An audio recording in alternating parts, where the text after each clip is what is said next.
আগামীর বাংলাদেশ হবে ন্যায় বিচার, মানবাধিকার ও বাকস্বাধীনতার। ন্যায় বিচার ও রাষ্ট্র সংস্কারই সরকারের প্রধান চ্যালেঞ্জ বললেন ডক্টর ইউনূস। দেশের দুটো কিডনি খেয়ে ফেলেছে বিগত সরকার, বলছে সিপিডি। কর্তৃত্ববাদ প্রতিষ্ঠায় বিচার বিভাগ ব্যবহারে অভিযোগ টিআইবির।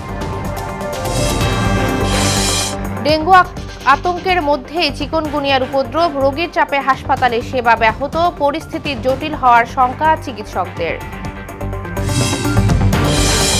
এবং মূল্যস্ফীতির জাতাকলে পিষ্ট সীমিত আয়ের মানুষ, ফরিয়াদের দৌরাত্মে বিপাকে কৃষক, কঠোর তদারকির পরামর্শ গবেষকদের।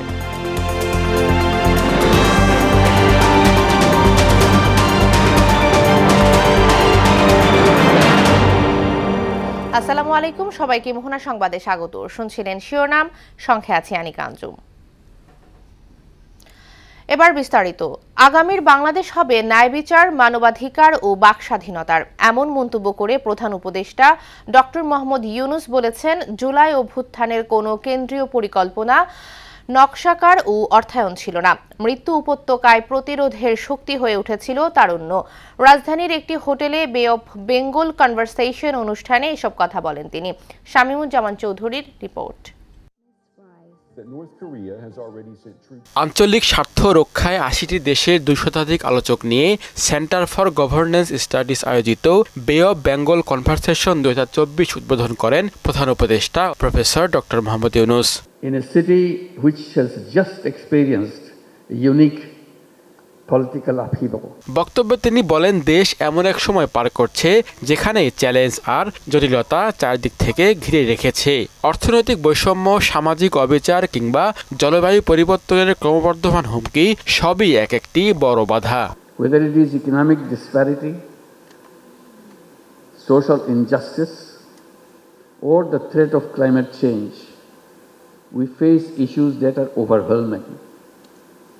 And yet, in Bangladesh, we know something about resilience, about facing adversities and creating opportunities from them. ২৭ বছরের নিচে অর্ধেক জনগোষ্ঠী দেশের মূল শক্তি হয়ে দাঁড়িয়েছে বলে মন্তব্য করেন ডক্টর ইউনূস। বলেন, বিশ্বাস ও সাহস জুগিয়ে তাদের দক্ষতা উন্নয়ন করলে টেকসই ও পরিবেশ বান্ধব উন্নয়ন সম্ভব। Ours is a country of youth. Out of 171 million people, half the population is under the age of 27 years. This makes the country very powerful in creativity.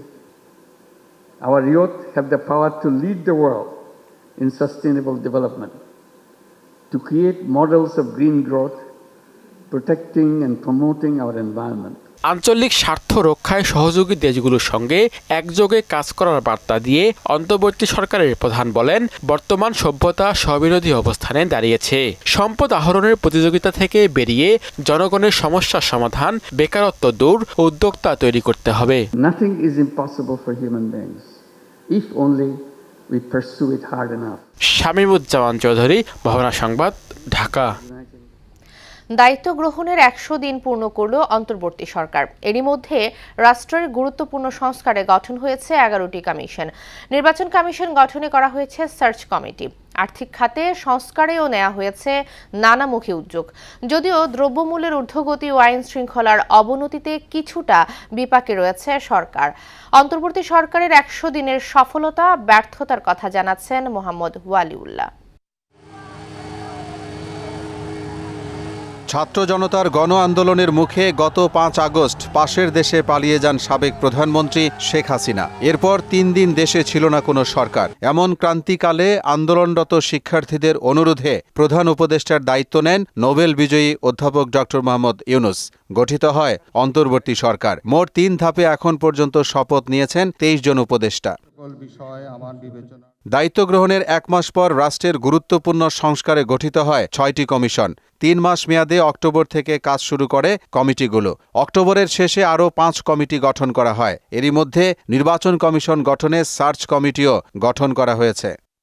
সরকারের পক্ষ থেকেও আইনশৃঙ্খলা, দ্রব্যমূল্য, অর্থনীতি, নির্বাচন সহ বিভিন্ন বিষয়ে দ্রুত পরিবর্তন আনা সহ নানান প্রতিশ্রুতি দেওয়া হয়েছিল। কিন্তু ৩ মাস পর এসে সরকারের সেসব প্রতিশ্রুতির মধ্যে অনেকগুলোতেই তেমন অগ্রগতি হয়নি।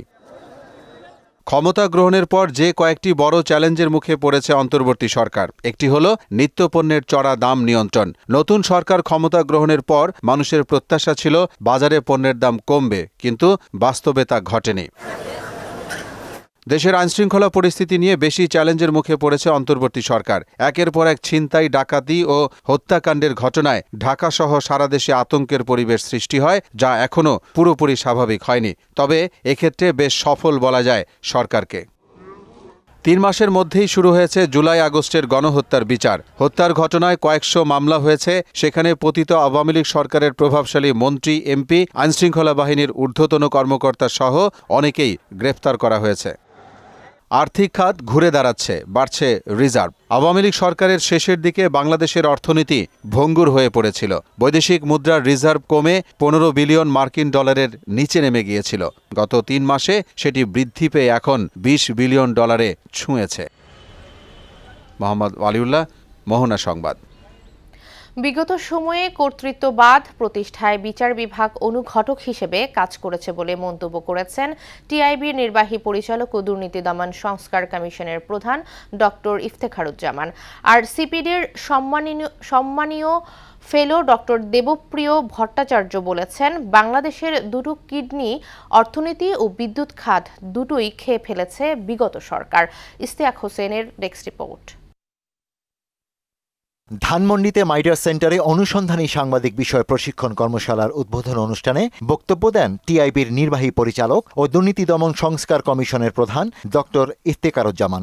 বিচার বিভাগ ও গণমাধ্যমের একটি অংশ বিগত সরকারের কর্তৃত্ববাদী শাসন প্রতিষ্ঠায় ভূমিকা রেখেছে বলে মন্তব্য করেন তিনি। কর্তৃত্ববাদ একটা চরম পর্যায়ে নিয়ে যাওয়া হয়েছে। কর্তৃত্ববাদের মেয়াদে সর্বক্ষেত্রে সকল রাষ্ট্রীয় প্রতিষ্ঠানকে করায়ত্ত করা হয়েছে, দলীয়করণ করা হয়েছে, পেশাগত দেউলিয়াপনা সৃষ্টি করা হয়েছে। সকল ক্ষেত্রে সকল প্রতিষ্ঠানে কিন্তু বিচার বিভাগ তার অন্যতম শিকার ও বিচারক। এদিকে মহাখালীতে policy dialogue on financial and economic reforms in Bangladesh শীর্ষক সেমিনারে বক্তব্য দেন সিপিডির সম্মাননীয় ফেলো ডক্টর দেবপ্রিয় ভট্টাচার্য। তিনি বলেন, বিগত সরকারের সময় যারা এনার্জি সেক্টর খেয়েছে তারাই ফিনান্সিয়াল সেক্টরও খেয়েছে। বাংলাদেশের দুটো লাংস কি? একটা লাংস হলো তার ফাইন্যান্সিয়াল সেক্টর, আরেকটা লাংস এনার্জি সেক্টর। লক্ষ্য করে দেখেন, বোথ দি ফাইন্যান্সিয়াল সেক্টর এবং এনার্জি সেক্টর দুটোকেই পুরো খেয়ে ফেলেছে। কে খেল? এবং ভালো করে লক্ষ্য করে দেখেন, যারা ফাইন্যান্সিয়াল সেক্টর খেয়েছে তারাই কিন্তু এনার্জি সেক্টরে আছে, তারাই কিন্তু ব্যাংক লুট করেছে, তারাই কিন্তু ফাইন্যান্সিয়াল আপনার ক্যাপিটাল মার্কেট লুট করছে, তারাই কিন্তু ইলিসিট ফাইন্যান্সিয়াল ফ্লো, তারাই কিন্তু মেগা প্রজেক্টের contractor. They are all same group of people over there. Debapriya বলেন, মাসোহারা দিয়ে কেন্দ্রীয় ব্যাংকের ভেতরে লোক রাখা হয়েছিল, তারা টাকা ছাপিয়েছে এবং ভুয়া রিজার্ভ দেখিয়েছে। মাসোহারা দিয়ে এই অলিগার্করা লোক রেখেছিল সেন্ট্রাল ব্যাংকের ভিতরে। দিনের বেলা বলেছি আইএমএফ করছি, রাত্রের বেলা টাকা ছাপিয়েছি। একদিকে আমি বলছি রিজার্ভ ঠিক আছে, অন্যদিকে আসলে রিজার্ভের ওই টাকা নাই, হিসাবে গন্ডগোল। ইশতিয়াক হোসেন, মোহনা সংবাদ। দেশকে গণতান্ত্রিক ধারায় ফিরিয়ে আনতে শিগগিরই ভোটের অধিকার ফিরিয়ে দেওয়ার আহ্বান জানিয়েছে বিএনপি। নতুন বাংলাদেশ গড়তে ভোটের অধিকারের কোনো বিকল্প নেই বলে জানিয়েছেন দলটির স্থায়ী কমিটির সদস্য এজেড এম জাহিদ হোসেন। তিনি বলেন, দেশের অর্থনৈতিক চালিকা শক্তি হিসেবে টেক্সটাইল ইঞ্জিনিয়াররা গুরুত্বপূর্ণ ভূমিকা পালন করছে।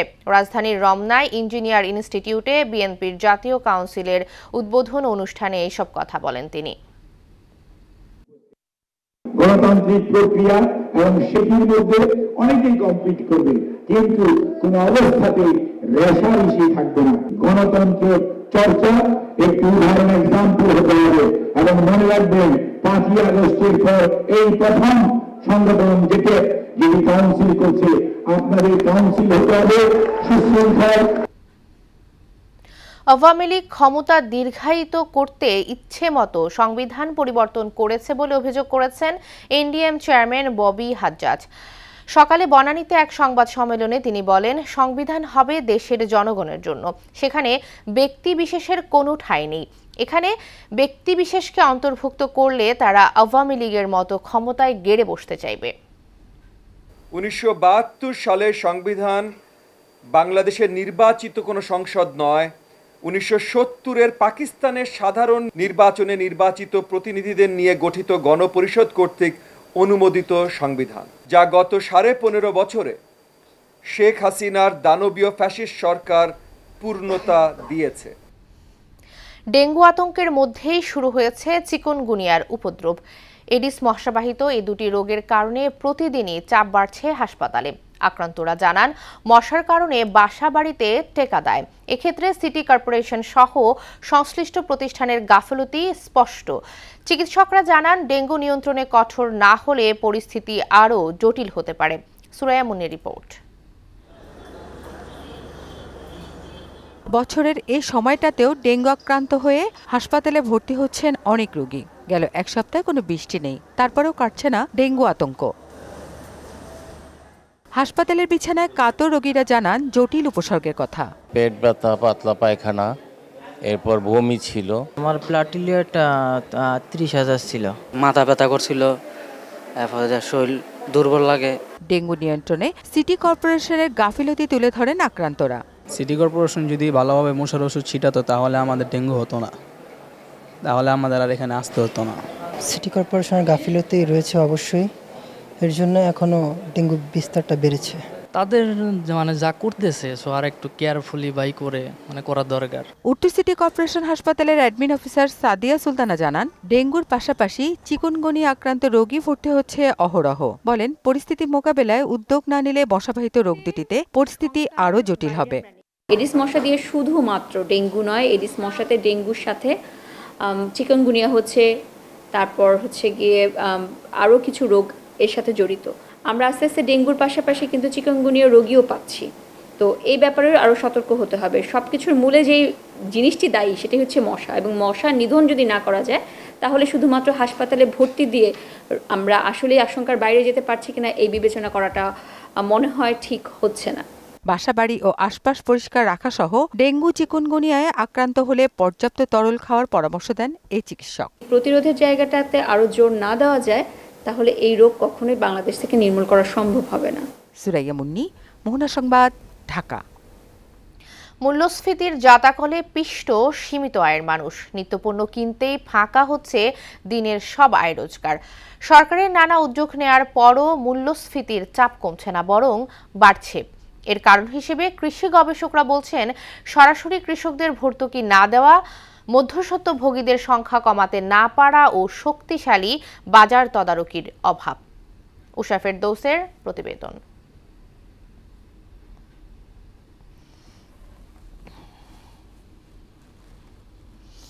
পাওয়া সবজি বিক্রি করছেন। দিন মাস বছর পেরিয়ে গেলেও তার ভাগ্যের কোনো পরিবর্তন হয়নি। আর এখন তো 3 বেলা খাওয়াটাও পরিণত হয়েছে দুঃস্বপ্নে। এইটাই আমরা চলি, এখন ফ্যান পানি খেয়া এইটাই চলি, তাছাড়া কিছু করার নেই। একই গল্প বেদনা খাতুন ও মাজেদা বেগমের। 3 বেলা মানুষ এক বেলায় হয় না, 3 বেলা খাইব কিবে? সংসার চলে না। আগে গার্মেন্টে কাম করছি, জুয়ান থাকতে হন বুড়ো হয়েছি, অনেক ফ্যাটের দায়ে বাবা রাস্তায় এই যে তরকারি বেশি কি করবো। 2 অঙ্কে পৌঁছে যাওয়া মূল্যস্ফীতির লাগাম টানতে সরকার আমদানি পর্যায়ে চালের পাশাপাশি পেঁয়াজ, আলু ও ভোজ্য তেলের শুল্ক কমালেও এর কোনো প্রভাব পড়েনি বাজারে। হাফ বেলার রোজগার শেষ হয়ে যায়, 2 পদের 3 পদের তরকারি কেনার পর আর টাকা থাকে না, চাল কেনার মতন টাকা থাকে না। বাজার ঘাটের যে অবস্থা, এতে বাজার না। এই যে সাধারণ মূলা গরুতে খায়, হেরি 80 টাকা 90 টাকা 100 টাকা। চাউলের দাম আমরা যেটা খাই নরমাল মোটা চাউলটা, ওইটা খাই 75 টাকা। শুধু তাই নয়, স্বাধীনতা 53 বছর পরও জীবন জীবিকার সংকটে খাদ্য উৎপাদনকারীরা। জিনিসের দাম, তেল, নুন, গিনি, সব জিনিসের দাম, চাল দাম, সংসারটা চলে না। আমরা দরকার কাঁচা কৃষকেরা বেশি 1900 এরকম, এর তো বেশি বেছে না। সরকারের শুল্ক ছাড়ের সুবিধা নিচ্ছেন ব্যবসায়ীরা, চাপে পড়ছে চাষি, নির্দিষ্ট এবং নিম্ন আয়ের মানুষ। একটা কৃষককে বেনিফিট না দিয়ে আমরা কেমন করে বাজারকে নিয়ন্ত্রণ করব? কৃষকের যদি লাভবান হয় তাহলে কৃষিকাজ করবে, আর যদি কৃষক যদি লাভবান না হয় তাহলে সে ব্যবসা যদি না করতে পারে আগামীতে সে কৃষি করবে না। আমরা কিন্তু আমদানি নির্ভর হয়ে যাব। আমদানি নির্ভর হলে আরও মুদ্রাস্ফীতি দেখা দিবে এখানে কিন্তু। যার জন্য এখনই সময় দীর্ঘমেয়াদী একটা প্ল্যান করে কৃষকদের সরাসরি কিভাবে শক্তিশালী করা যায় সেই লক্ষ্যে কাজ করা দরকার আমাদের। উষা ফেরদৌস, মোহনা সংবাদ, ঢাকা। সরকারের অংশ হয়েও জনস্বার্থ সংশ্লিষ্ট বক্তব্য দিয়ে বহুবার আলোচনায় ছিলেন সাবেক শিল্প প্রতিমন্ত্রী আলহাজ কামাল আহমেদ মজুমদার। আমলাদের অনিয়ম নিয়ে সরব থাকায় অনেকটাই কোণঠাসা হয়ে পড়েন নিজ মন্ত্রণালয়ে। তারই হস্তক্ষেপে শিল্প মন্ত্রণালয়ের ওষুধ কোম্পানিকে রক্ষা করেন সালমান এফ রহমানের হাত থেকে। কামাল আহমেদ মজুমদারের সেসব সাহসী বক্তব্যের গল্প জানাচ্ছেন মনিরুল ইসলাম। মন্ত্রীদের ভেতর একটা সিন্ডিকেট আছে। সব কথা বলতে গেলে দেখবেন আমার লাশটা রাস্তায় পড়ে আছে, পকেটে টাকা নেই, মানুষ বাজারে গিয়ে কাঁদে। যারা সিগারেট চেয়ে খেত তারা এখন ব্যাংকের মালিক। মন্ত্রণালয়ের অল ইন অল সচিব আর মন্ত্রী। সত্য বলতে গেলেই থামিয়ে দেওয়া হয়। দুঃখ হয় সবাই টাকার পিছে ঘুরছে। তিক্ত হলেও সময়োপযোগী এসব কথা বলেছিলেন সাবেক শিল্প প্রতিমন্ত্রী আলহাজ কামাল আহমেদ মজুমদার। মন্ত্রী পরিষদের একজন সদস্যের এসব বক্তব্য সর্বমহলে প্রশংসিত হলেও দলের বিরাগভাজন হন তিনি। শুধু তাই নয়, নিজ নির্বাচনী এলাকা ঢাকা 15 আসনের বাসিন্দাদের জমি দখলের বিরোধিতা করে সাবেক মেয়র আতিকুল ইসলামকে হুঁশিয়ারিও দেন তিনি। এ কারণে মেয়রের সাঙ্গপাঙ্গদের রোষানলে পড়তে হয় তাকে। বাড়ির থেকে সন্ত্রাসী নিয়ে এসে এগুলি করছে, কেন এটা ঠিক না? কেন ঠিক হবে না? এটাই ঠিক, কোনো মিথ্যা নাই এখানে। তারই হস্তক্ষেপে শিল্প মন্ত্রণালয়ের ওষুধ কোম্পানিকে রক্ষা করেন সালমান এফ রহমানের হাত থেকে। এতে সালমান এফ রহমানের হাতছাড়া হয়ে যায় 15,000 কোটি টাকার সেই প্রকল্প। এ ঘটনার পর আরও কোণঠাসা হয়ে পড়েন কামাল আহমেদ মজুমদার। এইসব খবর গুরুত্ব পায় গণমাধ্যমেও। কলামিস্টরা তার বক্তব্যের বাস্তবতা নিয়ে কলামও প্রকাশ করেন। লোকমুখে অনেক কথাই শোনা যায়, অনেকে রংচং মিশিয়ে অনেক কিছু বলতেও পারেন, কিন্তু বাস্তবতা হলো দীর্ঘ সময় জনপ্রতিনিধি থাকাকালে দখল, চাঁদাবাজি কিংবা অন্যায়ভাবে কাউকে হেনস্থা করেছেন কামাল আহমেদ মজুমদার, এমন কথা কেউ বলতে পারবে না। মনিরুল ইসলাম, মোহনার সংবাদ, ঢাকা। জুলাই গণঅভ্যুত্থানে যারা শহীদ হয়েছেন তাদের ত্যাগ এবং রক্তের মূল্য কখনো শোধ করা সম্ভব হবে না। সাধ্যমতো তাদের সম্মান দেখানো হবে বলে জানিয়েছেন যুব ক্রীড়া উপদেষ্টা আসিফ মাহমুদ সজীব ভুঁইয়া। সকালে জাতীয় সংসদের পাশে প্রতিবন্ধীদের জন্য শহীদ ফারহান ফাইয়াজ খেলার মাঠ উদ্বোধন করে এসব কথা বলেন তিনি। উপজেলা স্টেডিয়াম নিয়ে পরিকল্পনা তুলে ধরে আসিফ মাহমুদ বলেন, সারা দেশে 220টি স্টেডিয়াম নির্মাণ করা হবে, যার নামকরণ হবে জুলাই আগস্টের শহীদদের নামে। মাঠগুলো আমরা পুনরুদ্ধার করব যেগুলো দখল হয়ে গেছে, এবং বাকি মাঠগুলোকেও যথাযথ সংস্কারের মাধ্যমে খেলাধুলার উপযোগী করে গড়ে তুলব। আমরা একটা স্পোর্ট ভিলেজ করার পরিকল্পনা করছি। এটা একটা মেগা প্রজেক্ট হবে। আমরা এর জন্য বিভিন্ন দেশের সাথে আমাদের কথা চলছে আর্থিক এবং কারিগরি সহায়তার জন্য। আমরা এই কনসেপ্টে এরকম যে 55টা ফেডারেশনকে একই জায়গায় অফিস ফ্যাসিলিটিস করে দেয় এবং একই সাথে খেলাধুলার সকল ধরনের ফ্যাসিলিটিস মাঠ করে দেয়, একটা বড় প্রজেক্ট হিসেবে এটা আমরা নেওয়ার চিন্তা করছি। দেশের বন্ধ চিনিকল পর্যায়ক্রমে চালু করার চেষ্টা চলছে বলে জানালেন শিল্প উপদেষ্টা আদিলুর রহমান খান। সকালে দিনাজপুর সেতাবগঞ্জ সুগার মিল পরিদর্শন শেষে কথা বলেন উপদেষ্টা। ছাত্র জনতার দাবি অনুযায়ী দ্রুত সময়ের মধ্যে চিনিকলের বেদখলকৃত জমি উদ্ধারের কথাও জানান উপদেষ্টা।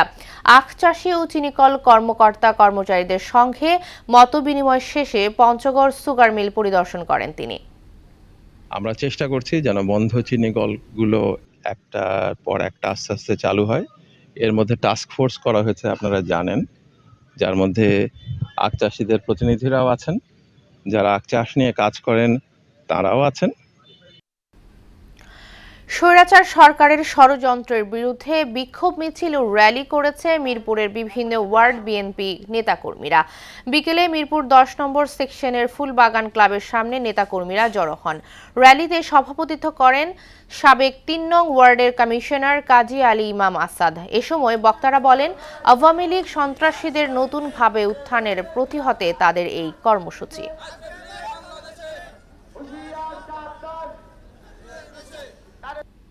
স্বৈরাচার হাসিনা সরকার মাঠে নামবে বলে যে গুজব ছড়াচ্ছে, আসলে তারই প্রতিবাদে আজকে আমরা মাঠে। সাবেক যে কমিশনার আছেন উনি বিগত সরকারের আমলগুলোতে উনি বিভিন্নভাবে হ্যারাসমেন্টের শিকার হয়েছিল।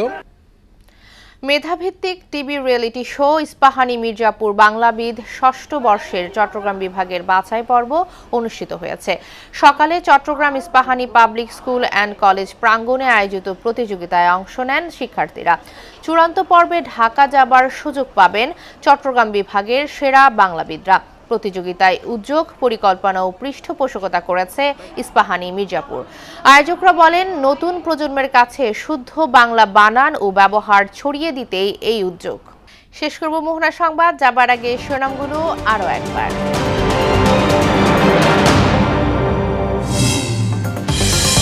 আগামীর বাংলাদেশ হবে ন্যায় বিচার, মানবাধিকার ও বাক স্বাধীনতার। ন্যায় বিচার ও রাষ্ট্র সংস্কারই সরকারের প্রধান চ্যালেঞ্জ বললেন ডক্টর ইউনূস। দেশের দুটো কিডনি খেয়ে ফেলেছে বিগত সরকার, বলছে সিপিডি। কর্তৃত্ববাদ প্রতিষ্ঠায় বিচার বিভাগের ব্যবহার, অভিযোগ টিআইবির। ডেঙ্গু আতঙ্কের মধ্যেই চিকেনগুনিয়ার উপদ্রব, রোগীর চাপে হাসপাতালে সেবা ব্যাহত, পরিস্থিতি জটিল হওয়ার শঙ্কা চিকিৎসকদের। এবং মূল্যস্ফীতির জাঁতাকলে পিষ্ট সীমিত আয়ের মানুষ, ফরিয়াদের দৌরাত্মে বিপাকে কৃষক, কঠোর তদারকির পরামর্শ গবেষকদের। এই ছিল মোহনা সংবাদে। পরবর্তী সংবাদ রাত ৯টায়। এর আগে সন্ধ্যা ৭টায় দেখবেন সংবাদ এক নজরে। মোহনার সবশেষ খবর জানতে ভিজিট করুন www.mohna.tv। সংবাদ দেখতে পারেন ফেসবুক এবং ইউটিউবেও। এতক্ষণ সঙ্গে থাকার জন্য ধন্যবাদ।